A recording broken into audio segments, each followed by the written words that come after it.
Last time we were talking about Iron Age 1 pottery. Iron Age 1 is what period of time? Anyone?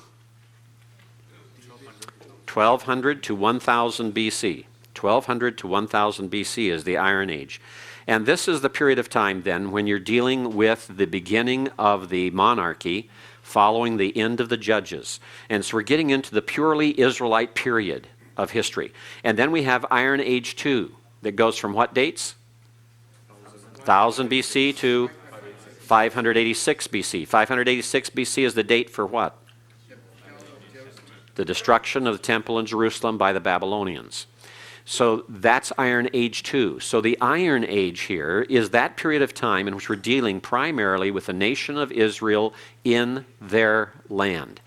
When they're in the land, what you see here on the screen is the kind of structure they lived in. This is their housing.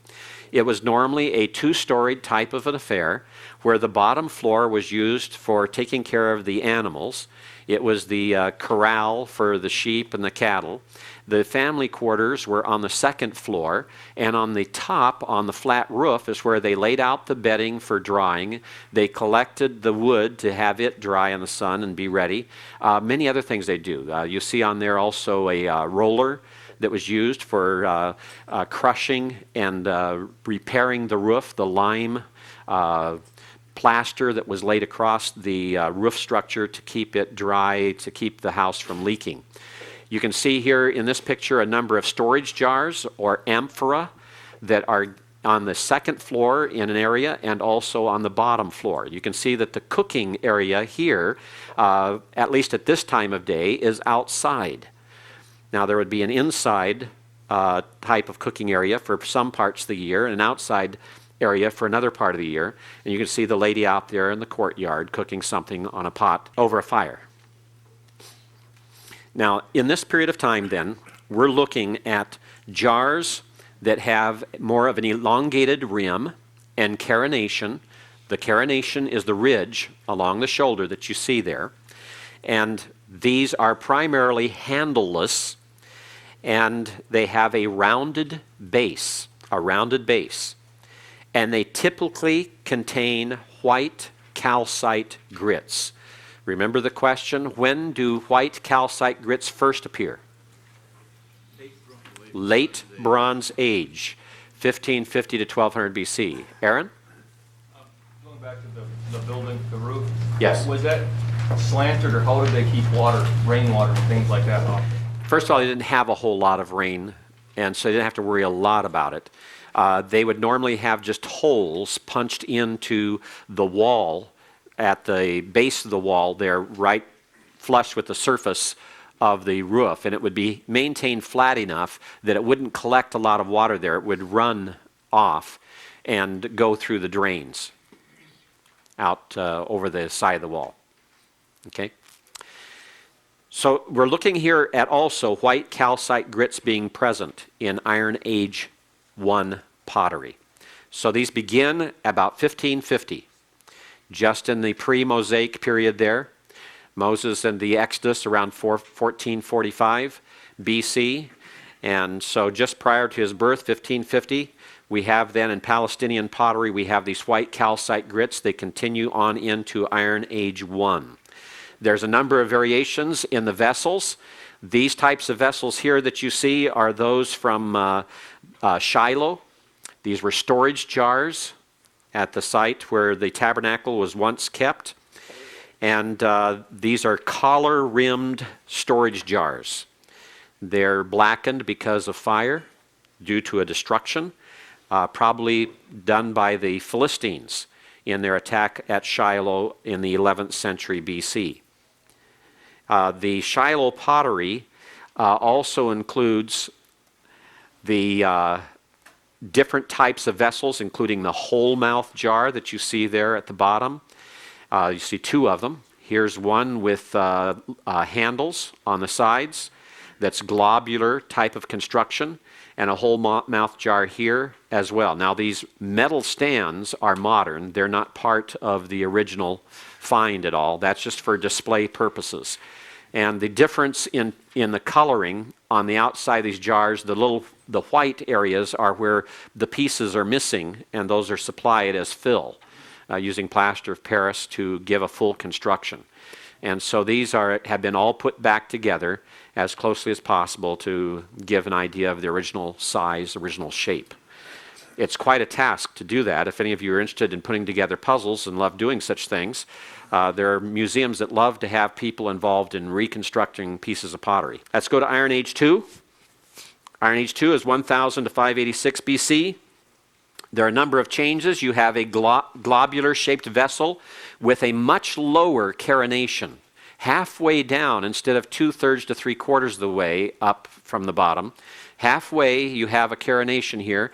That halfway carenation occurs also here. This is a squat vessel with 2 handles on either side that are attached just underneath the rim.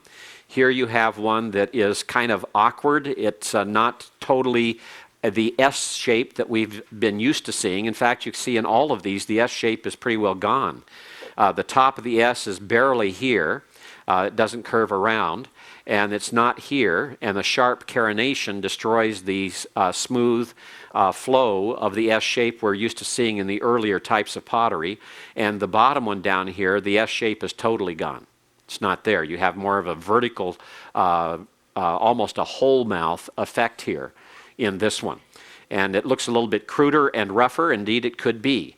And that may not be that it's characteristic of the pottery. It may be just one style, one type that was made at one time. Remember, the way that the ceramic typology works is by the dominance of pottery forms, not by the individual pottery forms. We can have any type of pottery existing at one site at one period of time. But what is the dominant form? What is the form that characterizes that period of time? What did the women of that day prefer as kitchenware? You see, that's what you look at for the ceramic typology. You don't look at the odd ones. We've seen the odd ones before. We have the flask that actually came from the Aegean area, and the sea peoples bringing in, the Philistines used, that we saw at an earlier age in the late bronze. We see a number of these things where you have pottery that is different, an intrusion brought in from the outside by caravans or by travelers, and you also have changes in pottery where you have experimentation, or you have trial and error, or you have new potters working and producing substandard ware, or perhaps an area that has suffered economic loss, maybe been attacked, ravaged, their crops destroyed for one reason or another, either by an invader or by the climate of that particular year. And so you have changes in what take place, and you may not have as fine a pottery ware for that period of time. They can't afford to do that or do not have the time to do that. So beware that it's really has to be a dominant characteristic to be attributed to the ceramic typology. Let's go to the Persian period. The Persian period is an interesting one, and it's one in which we have 8 prominent styles. It includes a globular sack-shaped body like the one here with the lid on top of it, like almost a whole mouth jar in many ways. We have sometimes a very short neck on a long body, as on this pot on the right. 2 handles extending sometimes above the rim in their formation, rather than being even with the rim or below the rim. They actually go above it slightly. More of a flattening of the bottoms on each of these, and the dome-shaped lids begin to make a dominant appearance in the Persian period from 540 to 332 BC. This period of time has a lot of pottery in Palestine, a lot of pottery sherds that will occur. If you're going there for a visit, you'll find many of these there, together with the following period, the Hellenistic and Roman periods, in which you have 3 types of cooking pots that dominate. You have a globular 2-handled pot with ribbing used for decoration on the outside.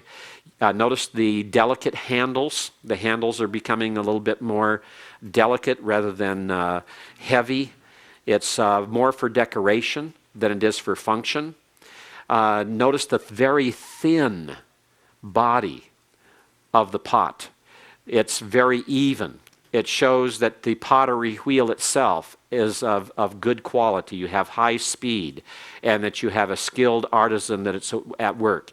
You have a return to a little bit more of the S shape that is found for the cutaway of the pottery.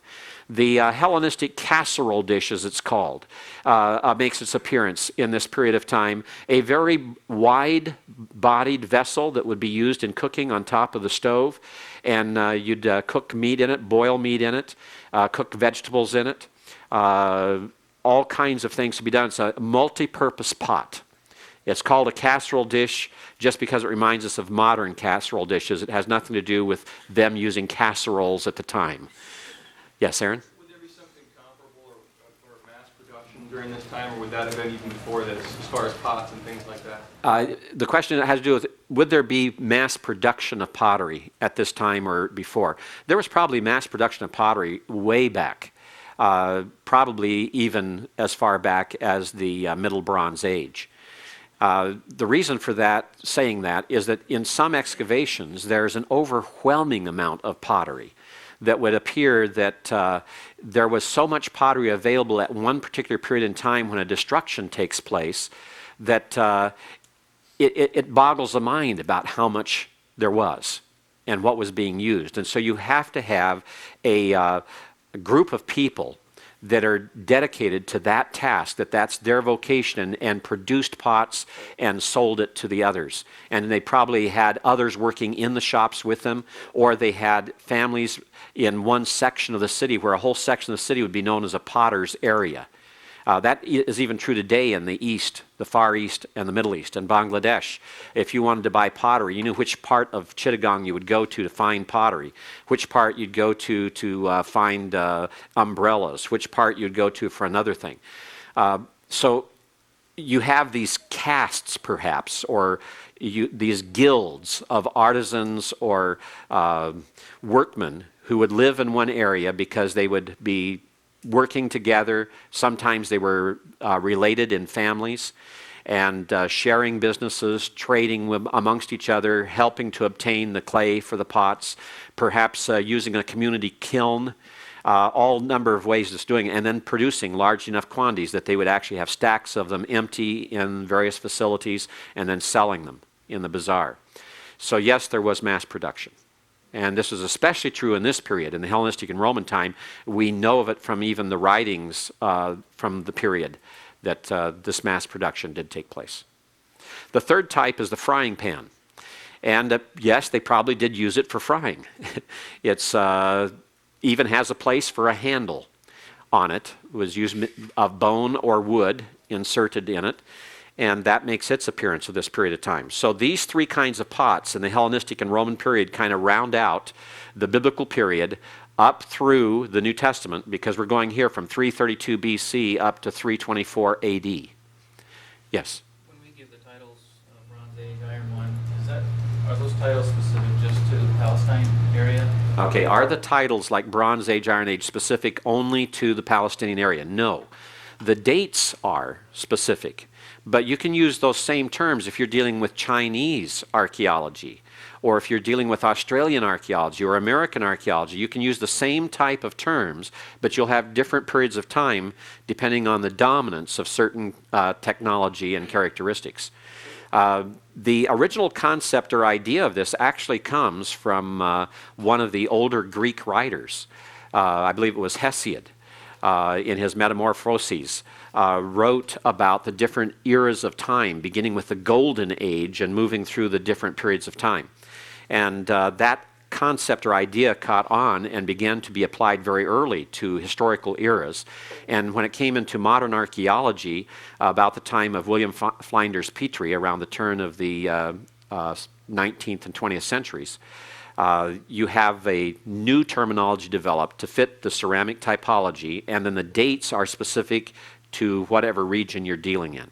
So, for example, Iron Age 1 in Palestine may be 1200 to 1000 BC, but the Iron Age 1 in Mesopotamia might be instead something like 1400 to 1200 BC. There'll be a variation because the growth of technology or the arrival of technologies in certain areas was different.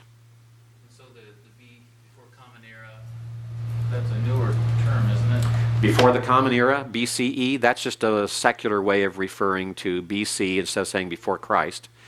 And the CE being Common Era instead of saying Christian Era. And using CE allows it to be ambiguous.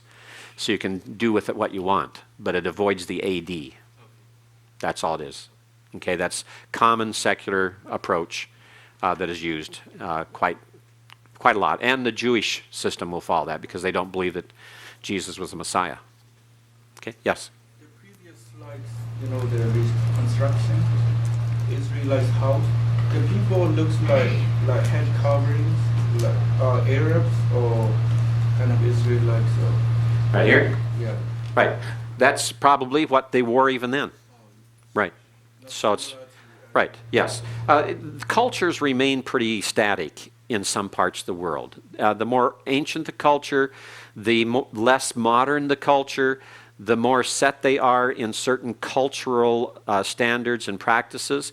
You'll see the same style of dress, the same style of housing lasting for more than centuries, for millennia. So in the same area you go back and the style of houses is still pretty much the same. You've got some modern construction starting and coming in doing things differently, but you have primarily flat roofed homes. Well, they don't need to have pitched roofs like what we have in Europe and in America. Pitched roof is to get rid of snow, you see, so it doesn't crush the roof. We had flat roofs in Montana, you'd have houses collapsing all the time. We read about it every now and then when too much of snow gets on a flat roof of a building, a shopping center or something in the northern part of the country, and it collapses after a while. Right. So you just, styles fit a particular area and they follow a pattern and they stay pretty static for long periods of time. So that's why the artist there has depicted them with the keffiyeh, with the headdress there. All right. All right, let's go further then. Let's go back to where we were in dealing with Bible and archaeology.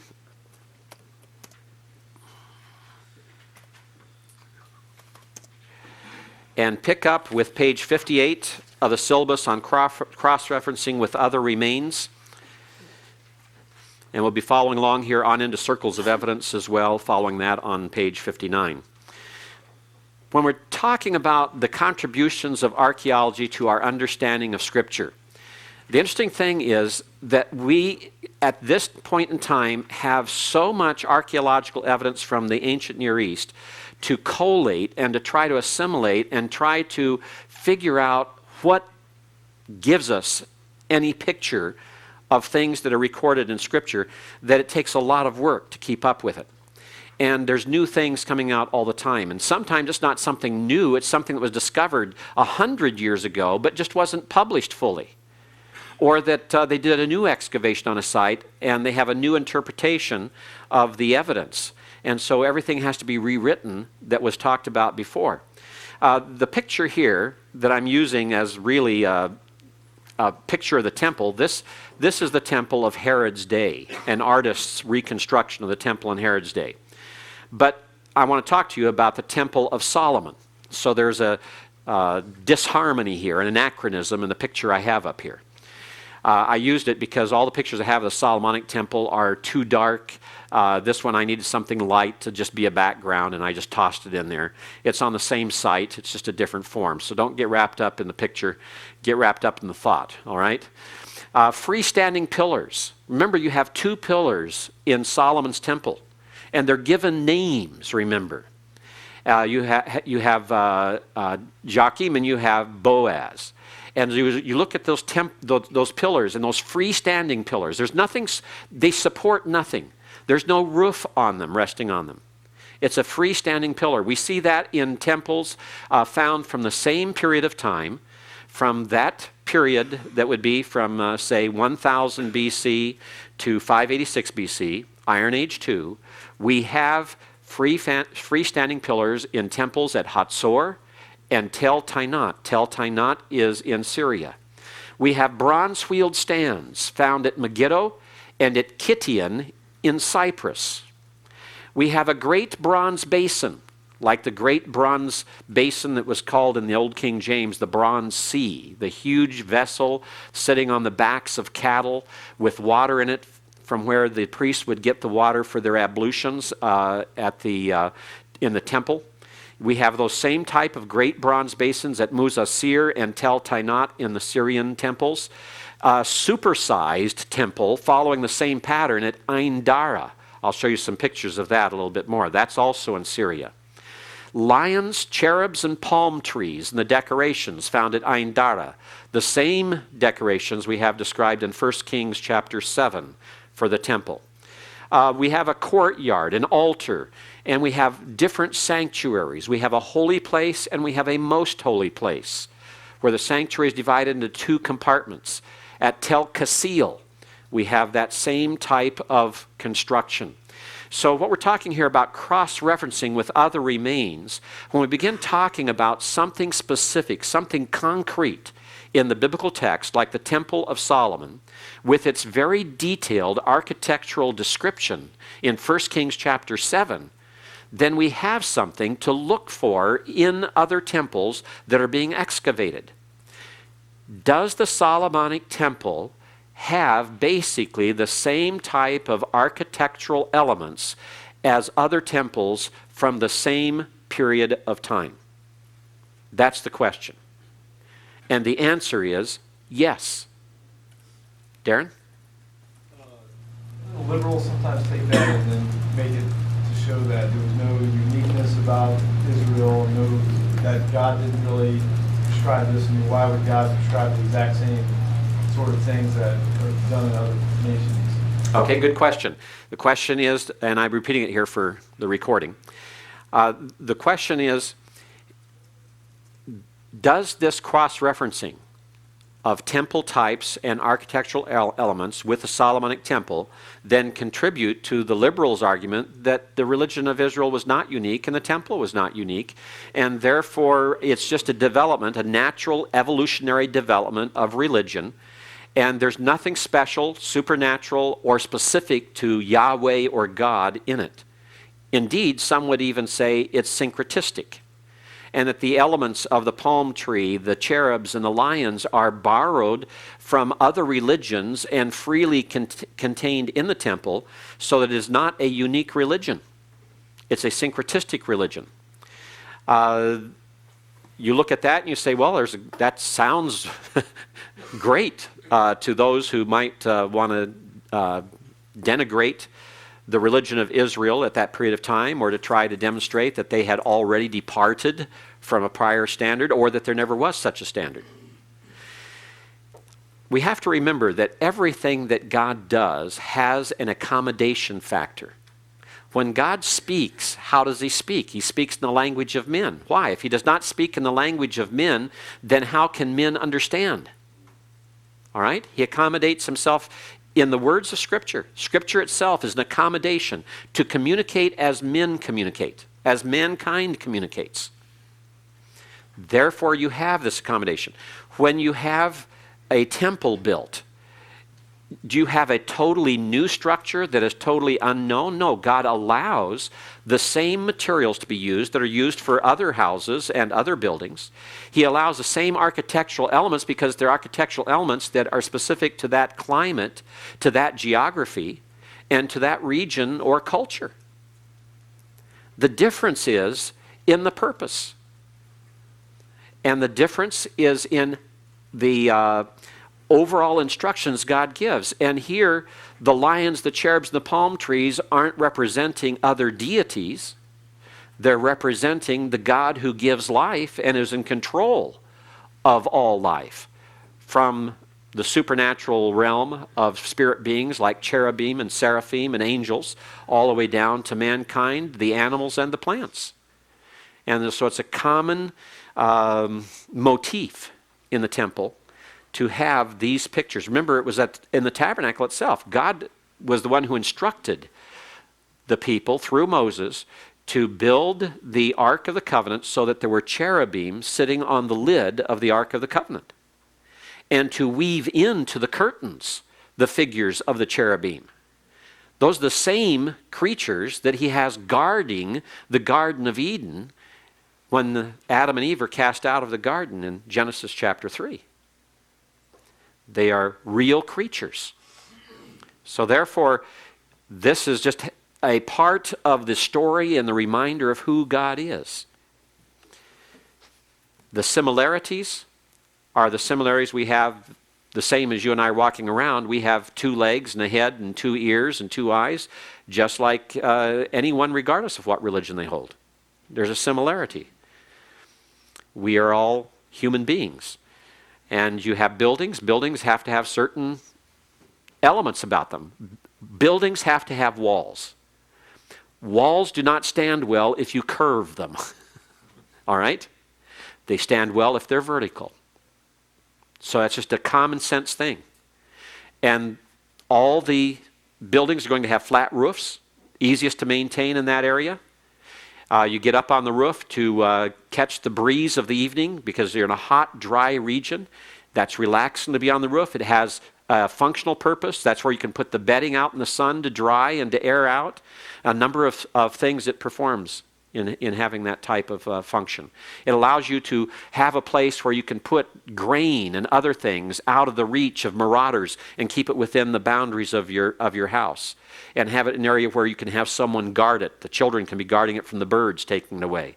And you can put the flax up there to allow it to dry, to prepare it for processing, as we see with Rahab's house in Jericho, where she hid the spies.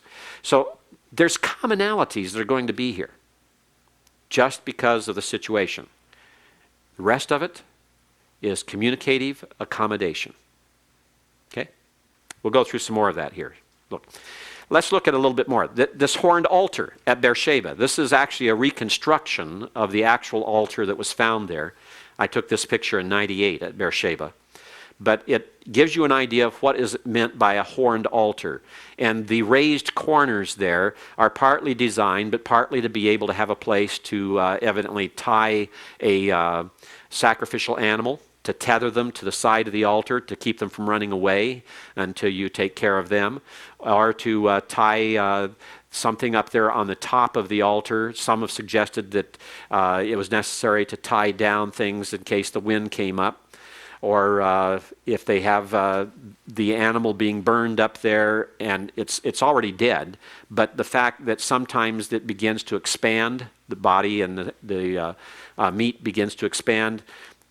There's different reasons for having those there. The collection of the blood when you make the sacrifice, the collection of the oils and fat from the animal, and in some of its drippings that might be used for various purposes. All these things have to do with the different types of altars, the shapes of altars, the different accoutrements at the altars.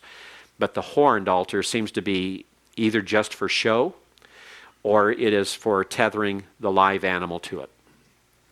Yes? Why would in First Kings, the guy that was made king in Solomon's place, why would he hold on to the horns of the altar? Was there a reason? Well, it gives you something to hang on to, for one thing. And you're not grabbing the grate, which might be hot. And if you grab to the side of it, there's not much to grab onto there. It'd be just like trying to grab onto the edge of the desk here. So I don't think there's any spiritual significance. The only significance that might be there is that the horns on an altar may be intended to replicate the horns of an ox, since an ox was one of the sacrificial animals, and the horns of the ox were symbolic of power and strength. And it could have been intended as inherent in the design to display the power and strength of sacrifice or of the cultic service or of God himself. But we're merely guessing at all those things. We have no... this is where we have to be very careful. In going back and trying to interpret both what we see in Scripture as well as what we find in archaeology, we have to realize we don't have living, breathing, ancient Hebrews living among us to explain why some of these things are. And there's a lot of guessing going on. And if we don't have explicit explanation of that in either the Scriptures or in contemporary extra-biblical materials, it's all just a guess. It may be an educated guess, but it's still a guess. And so in those cases, it's not good to major on that. In other words, you're going to talk about the horns of the altar. Don't get off into some spiritual application. You're getting on very uneven ground then. And all it's saying there is to grasp the horns of the altar, to claim asylum, to claim protection. That's just the best thing to grasp hold of there. It's the most obvious thing that would be the easiest to grab hold of and hold on to keep someone from tearing you away from it. Now, here we have the artist's conception from National Geographic of the Great Bronze Sea at Solomon's Temple, the Great Bronze Laver, the bronze basin. You can see it's huge. You have one priest up there at the top dipping a vessel in to get water. You can see it on the backs of the bronze bulls. You could see priests here in the foreground where you have one that has drawn water from spigots that are arranged around there, or like the one has, to climb up to it and dip it out, and is pouring it into a smaller basin where the priest would actually do the washing of their hands. They wouldn't wash in the larger basin. The larger basin is just the reservoir. It's just the water tank.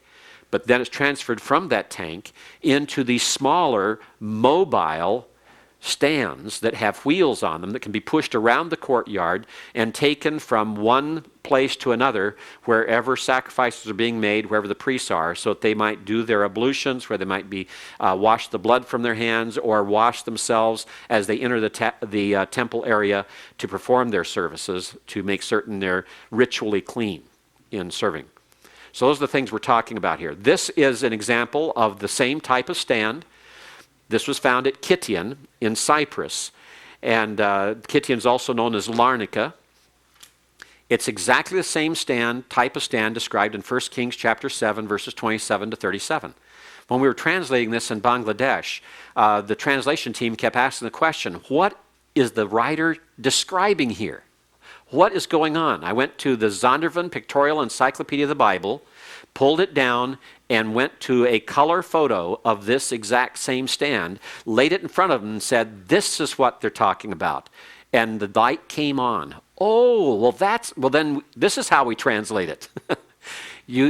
Having that picture helps a whole lot in understanding what's happening here. It's got that rounded rim at the top where you can set the bronze vessel into it. It sits into it, just like a bowl. And the wheels are for pushing it around, and you have the designs all around it. And the design is not only for decoration, it has to be somewhat functional. You have to have it strong enough to hold up a bowl with water.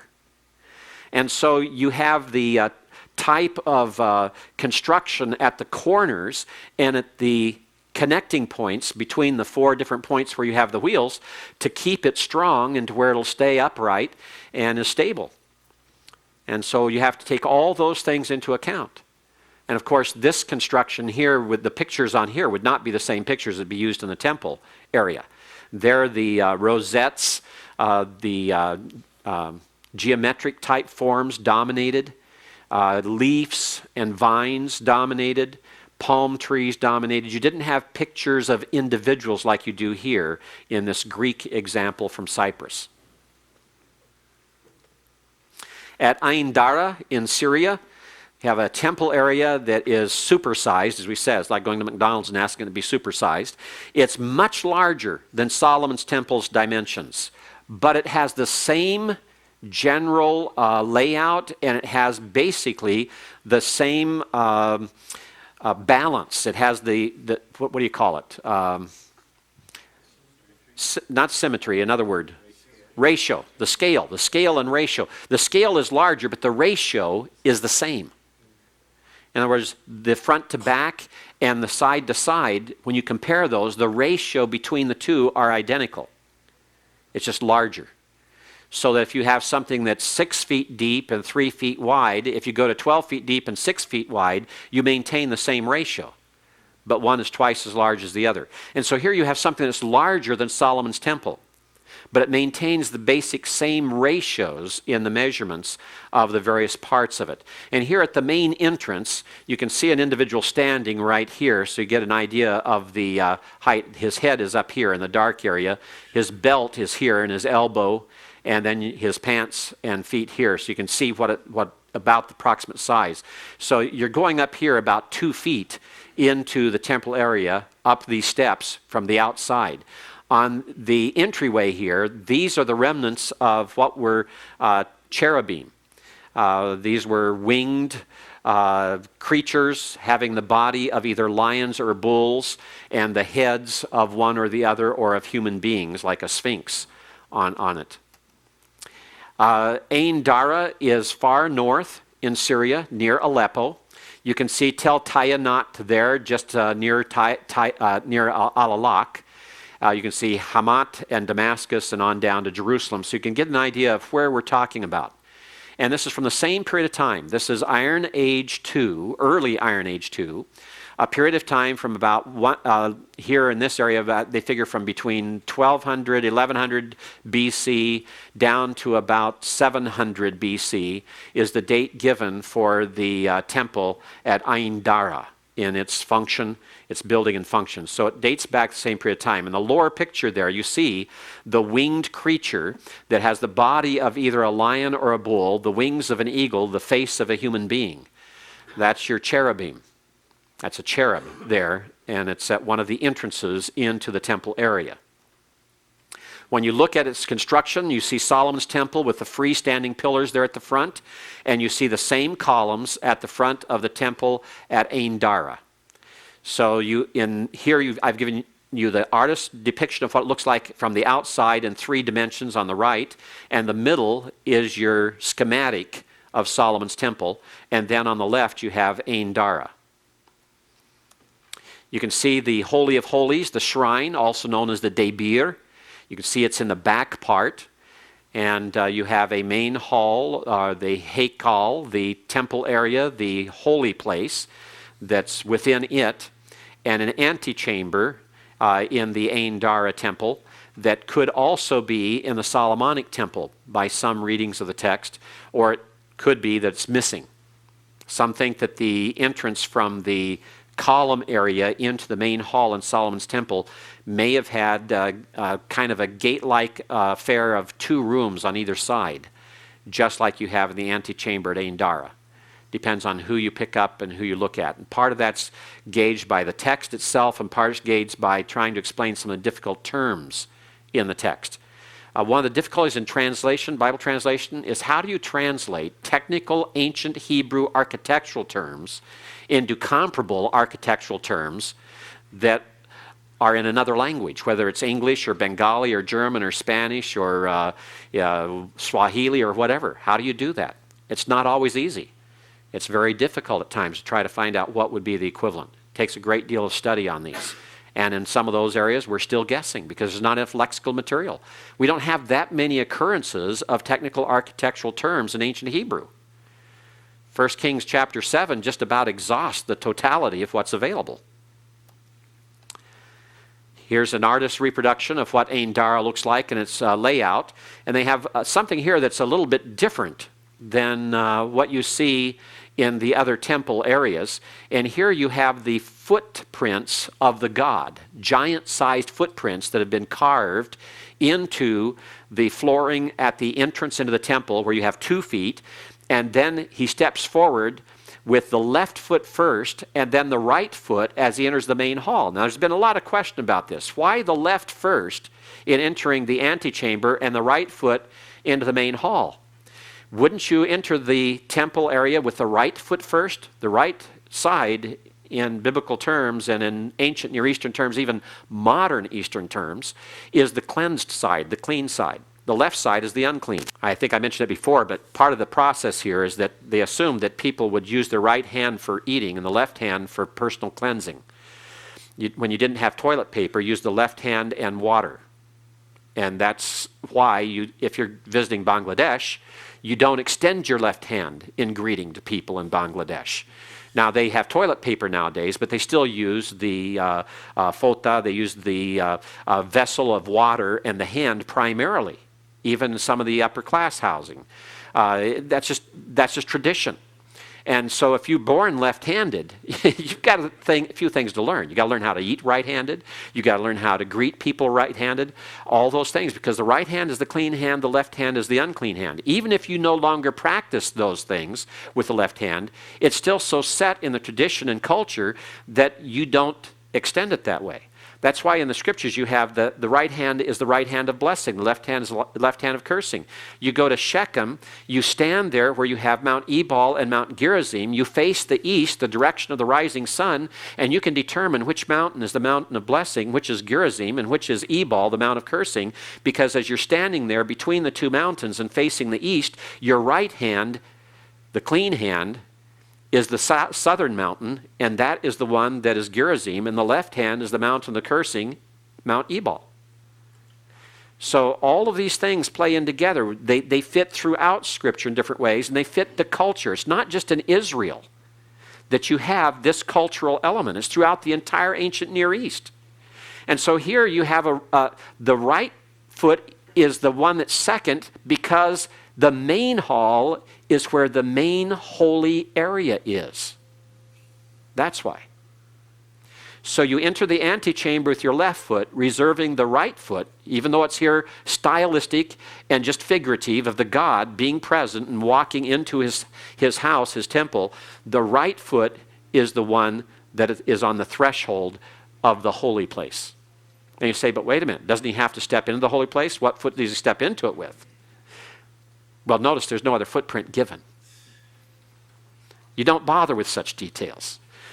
You just put the right foot at the threshold as symbolic of this is the clean area. You put the left foot at the threshold to the antechamber where you did all the cleansing and ablutions to clean yourself to be able to enter into the sanctum, the inner sanctum. Okay? Some other pictures of Ain Dara, again back out there to show you the front entrance. And again, the winged lion to show you where they're placed in the overall structure on the map that's underlaid there.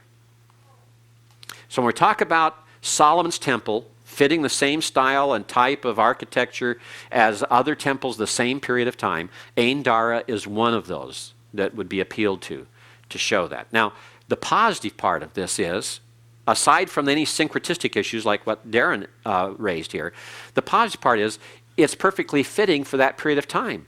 When we read 1 Kings chapter 7 and we date Solomon's building the temple to approximately 966 BC at the dedication, that fits that period of time for this part of the ancient Near East. This was the kind of structure. And it would be the type of structure that you would expect the workmen of Hiram coming down from Lebanon. This would be the type of thing they'd be familiar with. Perhaps they'd even participated in the building of some of these other temples. And so it would fit very well. They'd be following the architectural guides and leading that David had left behind. They would also be following the guidance of Solomon, because he's the one paying them. But basically, they're going to use the same type of style of architecture and other things that they found to work elsewhere. It works. We don't go out and try to find a totally new way of building something if we're just interested in getting something done. We don't try to start a new trend. Normally, we just pick up whatever other people are using. We find it functional. It works. It's feasible. And then what goes into it, the little special effects that are added to it, then make it specifically that particular religion's, that particular usage and purpose. Yes, Aaron? I always thought the Bible was pretty clear on what the temple looked like. But what you're saying is with these two temples, it doesn't matter which one came first, because the Bible is not specific enough in that area so that it could look like the culture. The temple could look like another temple. Yes. The question here is the Bible specific enough for us to date Solomon's temple either before or after these other temples? Yes, it is specific enough, and it's after. These other temples, we can have definite proof from all the archaeological evidence that several of these temples in Syria antedate. They are before the period of the Solomonic temple. Okay? All right, now this is a sanctuary, a shrine at Tel Arad. And there's been a great deal of debate here because the name of Yahweh has been associated with this shrine, but you'll notice in the back you have these pillars. you have these stones that are usually associated with the worship of Baal and Ashtaroth. And so do we have an example of syncretism here?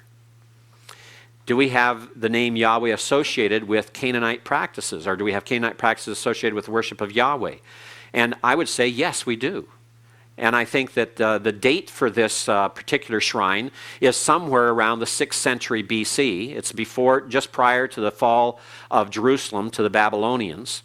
And there's many things here that would indicate that the Bible's description of Israel as a disobedient people, a people that has gone after the ways of the Canaanites in whose land they live, have begun to worship the Baalim, as Amos and Hosea describe it, and other prophets.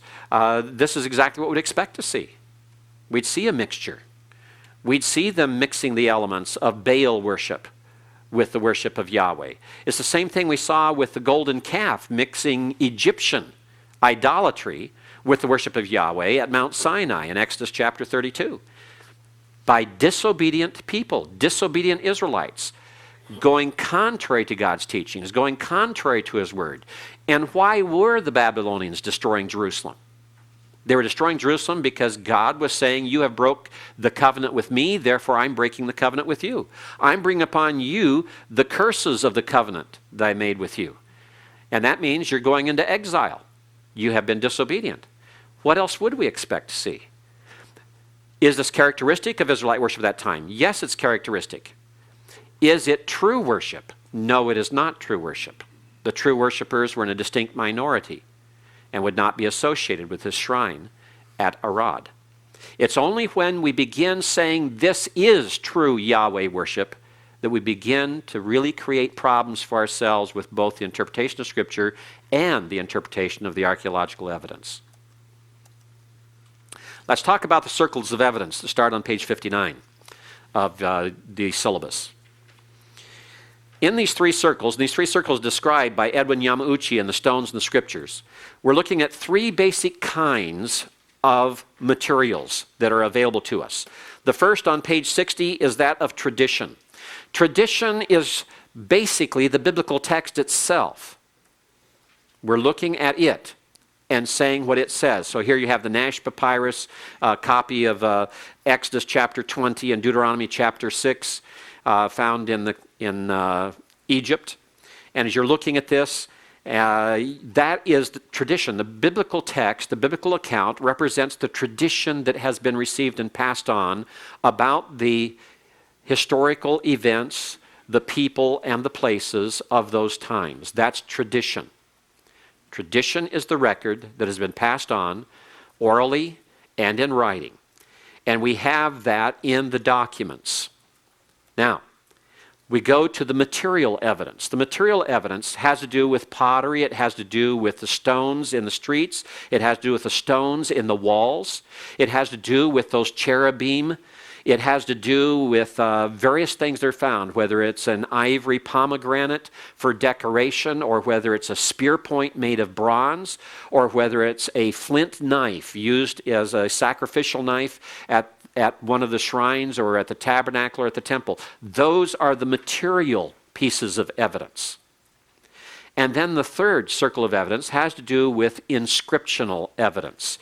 It has to do with things like the Tell Dan stela, where we have writings from that period that are normally set up as memorials or records of that time immediately. And we look at that then as a little bit different type of evidence than just a stone that was part of the wall or a piece of pottery.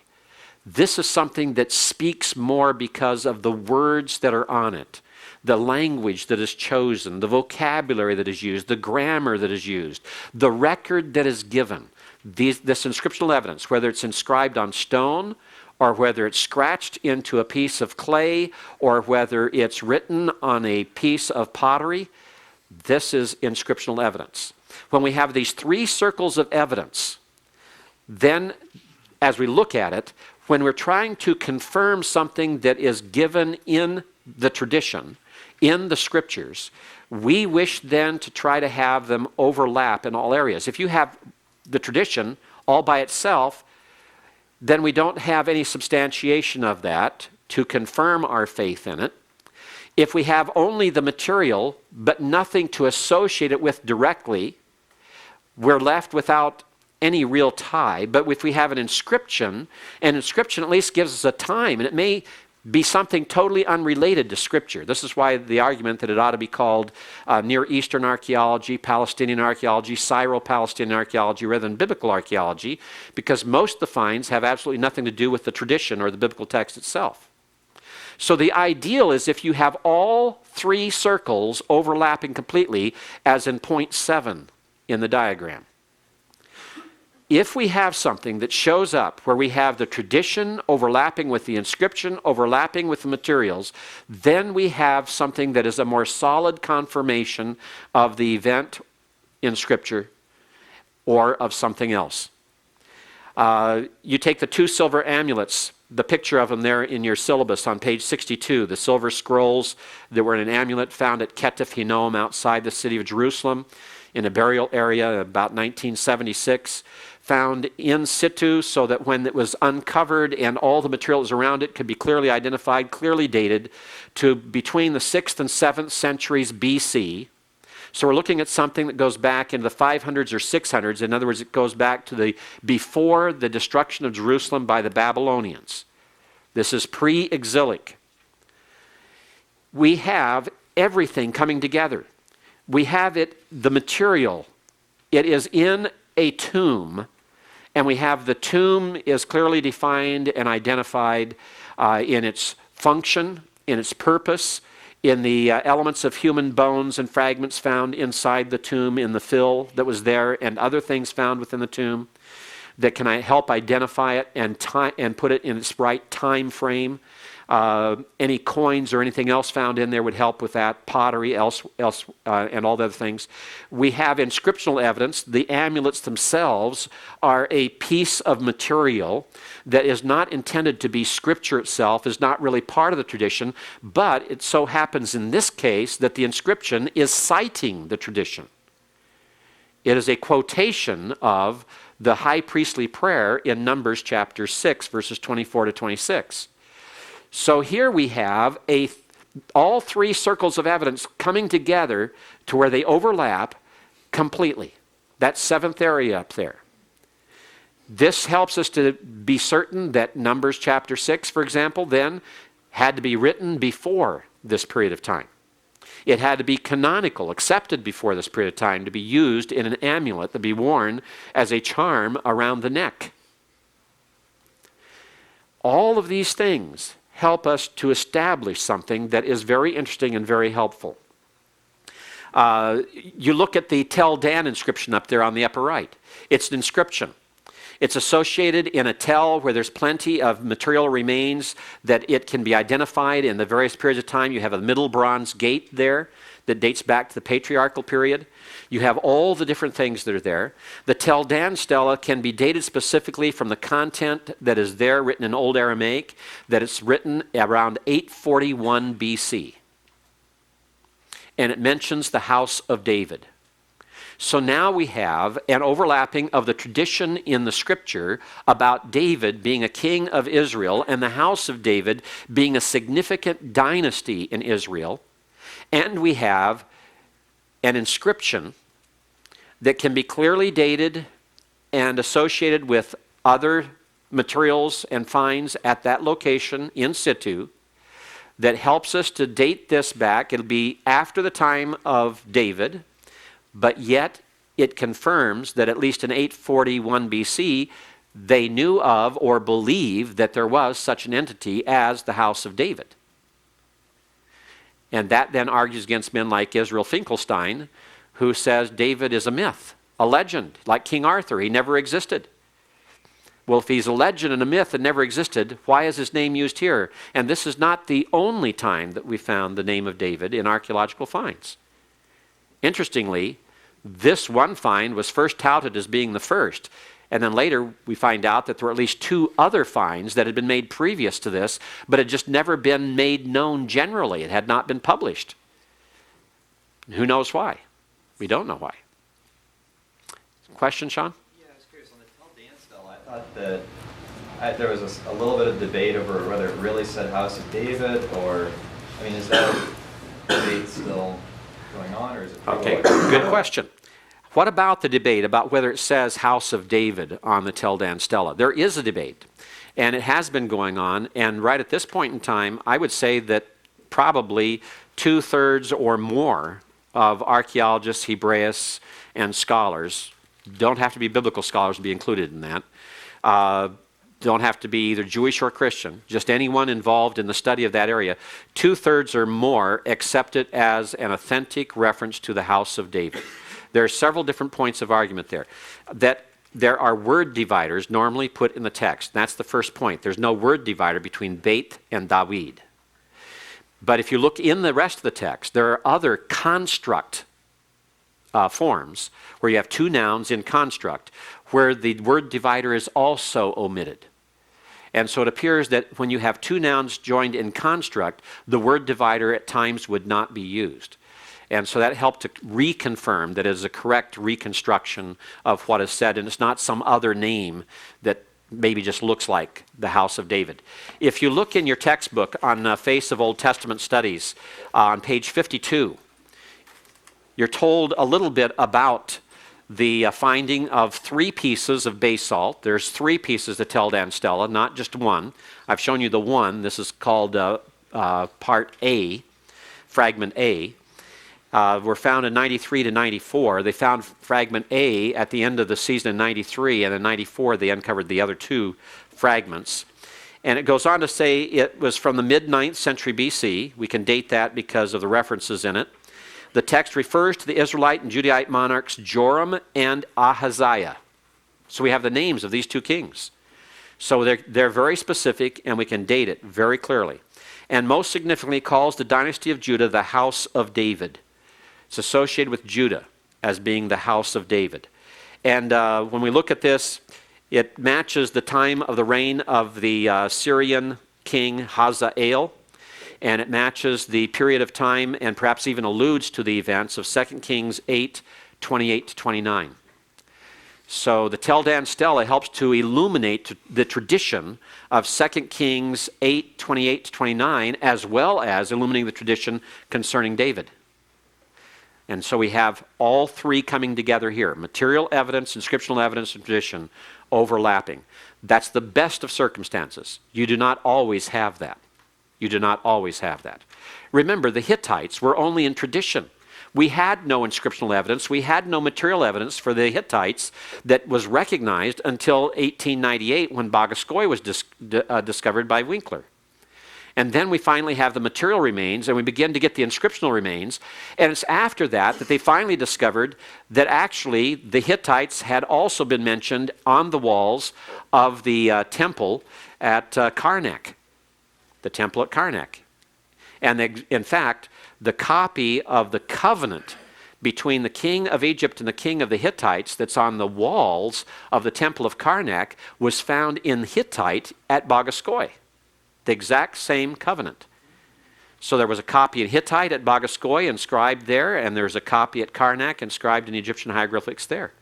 And so there were references to Hittites elsewhere, but they were not considered. Now note this, the temple at Karnak has been known for a long, long time. Since the days of Napoleon, there have been historical scientific records of these things, and with the deciphering of Egyptian hieroglyphics under Champollion in the late 1600s, early 1700s, then the Egyptian hieroglyphics began to be deciphered, and there was deciphering of the inscriptions at Karnak. And there was the references there to the Hittites, but they were not tied in together with or identified as being the same as in the Bible for at least another century or 2 until you have the actual finding of the Hittite civilization at Bogoskoy.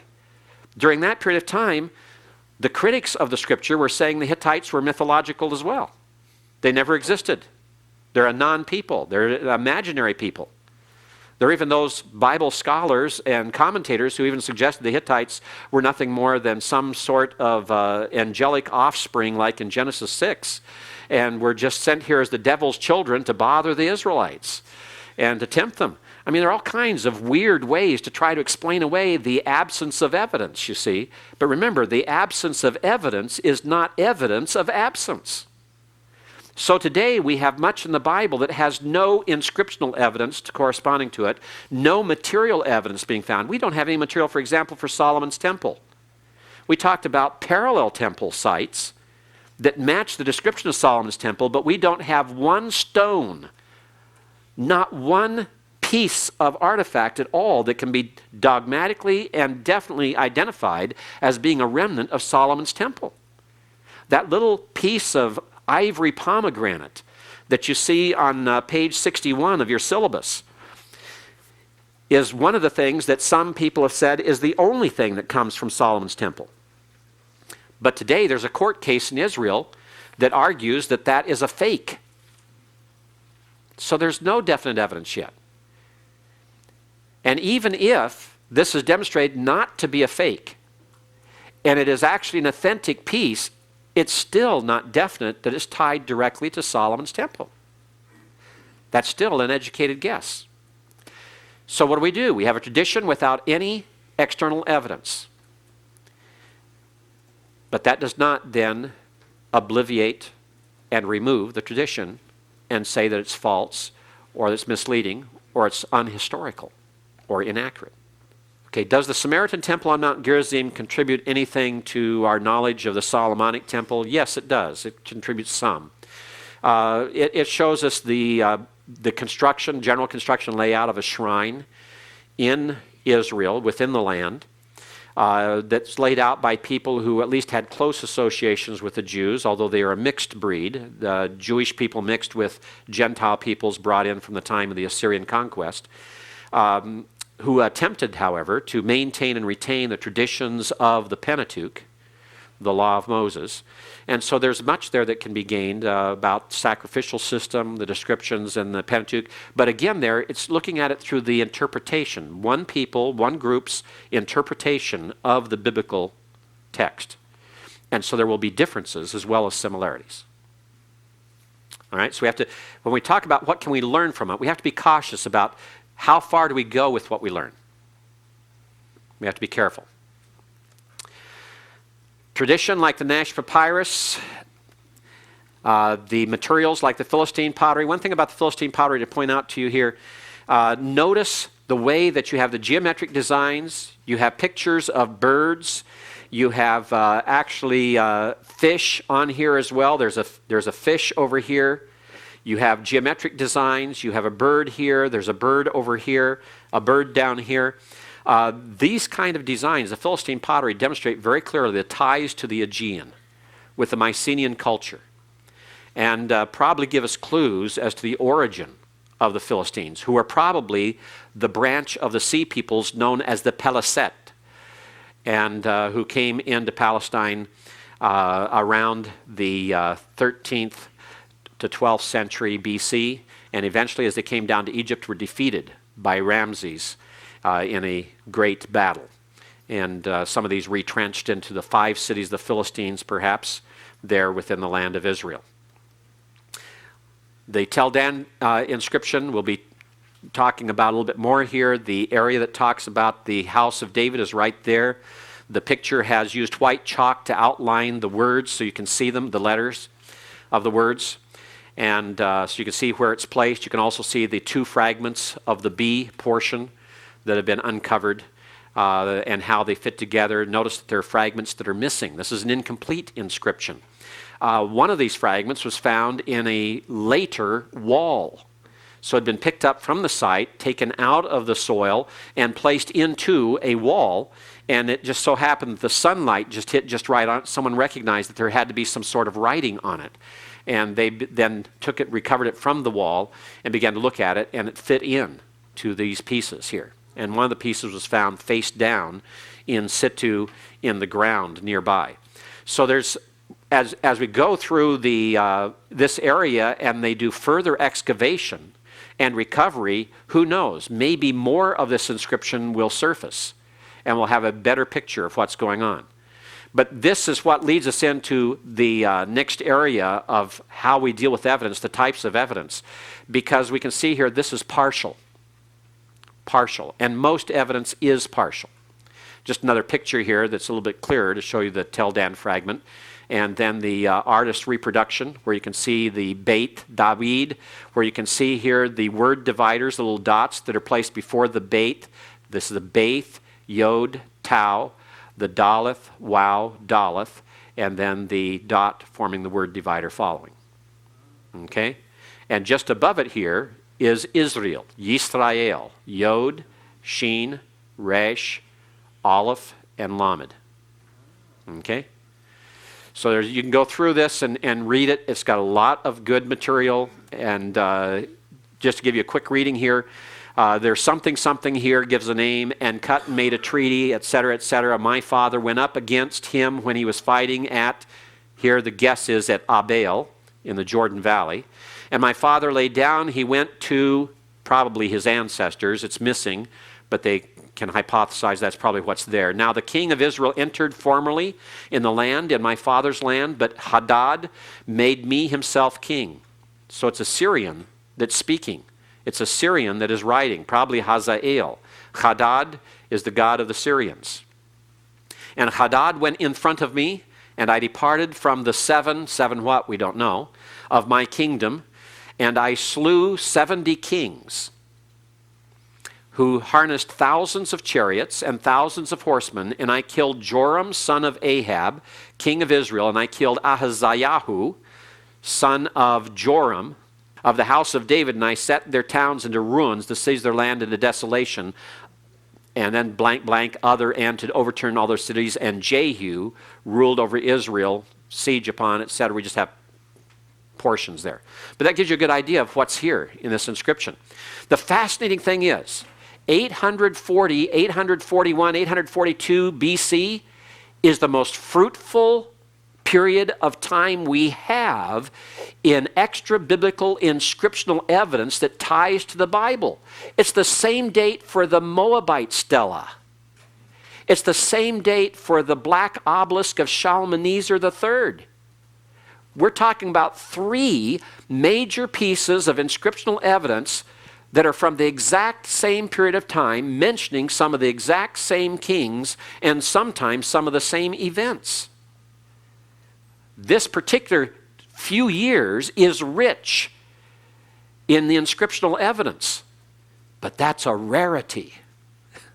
That is really rare.